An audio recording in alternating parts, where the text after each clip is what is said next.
Next up, I'd like to introduce Patrick Bauer, the New Hampshire Division Administrator for the Federal Highway Administration.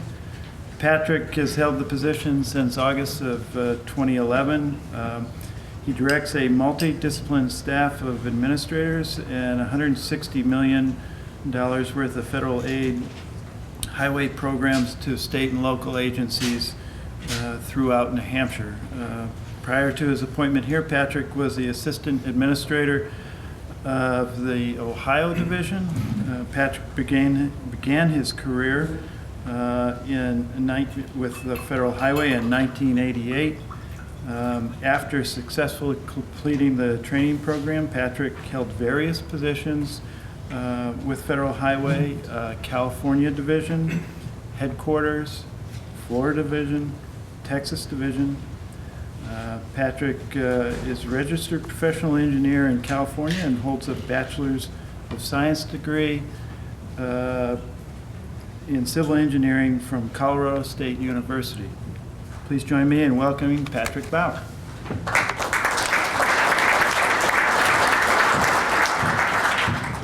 Good afternoon, everyone. It is a pleasure to be here today. And on behalf of the Federal Highway Administration, welcome to New Hampshire, the Granite State, and welcome to the Northeast Bridge Preservation Partnership meeting. This is a great time of year to come to New Hampshire. I think you saw in Bill's presentation, with it getting closer to fall and everything that New Hampshire has to offer. Now, I want to get it started, and I want to throw out one word to the group today, and that word is uncertainty. Uncertainty is a very tough word, a very difficult word for many of us, particularly engineers like myself, whether you're a roadway engineer or a bridge engineer. Now, there's no secret we're in challenging times in our industry, and here are just a few reasons why. Traffic, and in particular, freight traffic, has increased dramatically over the last decade. And it's projected to grow exponentially over the next 30 years, leading to increased wear and tear on our nation's roads and bridges, not to mention the safety and congestion issues associated with it. Another challenge, which I'm sure you're aware of, is the average age of public bridges in the United States is 45 years and ticking upwards. And yet another reason, and this is a biggie and we can't forget this one as well, is the lack of revenue. We simply don't have the revenue to meet all the needs to truly make a dent in the numbers. We're all hopeful for Congress to pass a long-term transportation bill. 6 years or so would be fantastic, really to help provide stability to the industry. That'll go a long way if it's passed, but it certainly won't be enough. And it's clear that with all the challenges and uncertainty that lie ahead, we'll never be able to build our way out of it.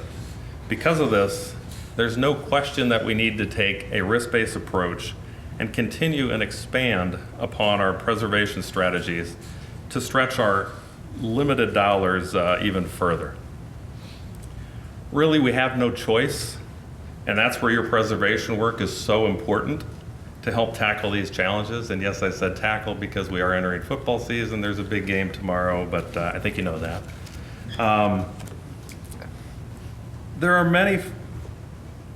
There are many factors leading us down the preservation path. One of the most important factors is the traveling public and other groups that are watching us. Just to share that, is the OIG, Office of Inspector General, the GAO, Government Accountability Office, as well as Congress itself. They're all expecting and demanding accountability in one, protecting our investments, and more importantly, two, keeping our roads and bridges safe for the traveling public. Now, MAP 21, which was passed in 2012, was also instrumental in driving us towards preservation. For instance, it created a performance-based program to address the many challenges we are facing in the transportation industry. Performance measures will be used in many different areas, not only in pavement and bridges, but also in safety, planning, system performance, and asset management. And I'll touch on asset management in just a little bit. And I'm sure you're very interested to know that the final rule for pavement and bridges for performance management is anticipated in early 2016.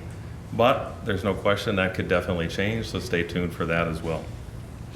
Also, with the restructuring of its core highway program funding, MAP 21 provided additional flexibility for state and local agencies in funding bridge preservation activities, which has been very beneficial for the agencies.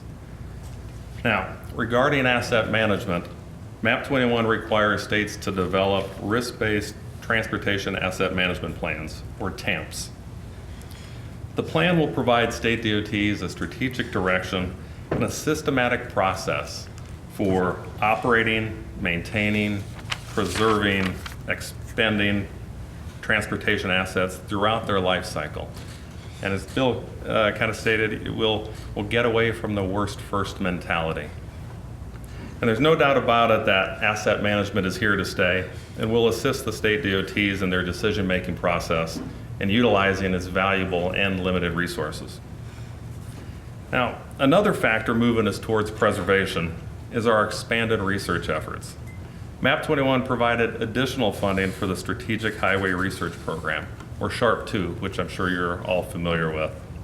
In addition, the Federal Highway Administration's Long-Term Bridge Program is a minimum 20-year research effort collecting scientific quality data from NHS bridges. Now, the data collected will support the development of improved design methods and maintenance and bridge preservation practices, quantify the effectiveness of various maintenance, repair, and rehabilitation strategies, and assist in developing data-driven life cycle models for preservation and replacement practice.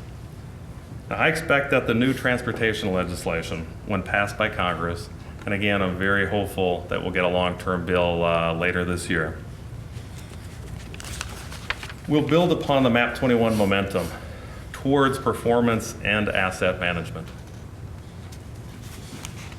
So, in spite of all the challenges and uncertainty that lie ahead, which can leave us feeling, how can I say here in New England, a little deflated, there's a lot to be excited about with transitional changes that are coming.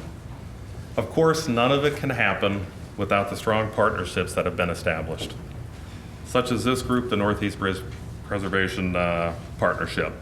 It's fantastic to see the partnership of state and local agencies, contractors, consultants, suppliers, academia, and federal officials sharing bridge preservation practices in the Northeast. The diversity of the membership will only help lead to its success.